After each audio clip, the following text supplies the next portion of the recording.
શહેરના બોતળાવ કૈલાસ વાટિકા પાસે આવેલ એક પીજીવીસીએલના પોલ પર પાવરનો લોડિંગ વધી જતાં શોર્ટ સર્કિટ થયો હતો, જ્યારે અહીં આગળ ફરવા આવેલા લોકો આ જોઈ જતાં થોડા સમય માટે અફરાતફરીનો માહોલ સર્જાયો હતો.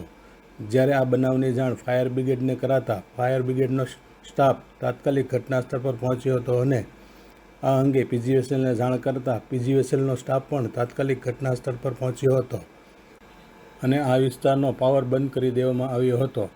શોર્ટ સર્કિટ થયેલા પોલ પર ફાયર દ્વારા પાણી છાંટીને આગ ઓલવવામાં આવી હતી. ત્યારબાદ જીબીના સ્ટાફ દ્વારા કામગીરી હાથ ધરવામાં આવી હતી.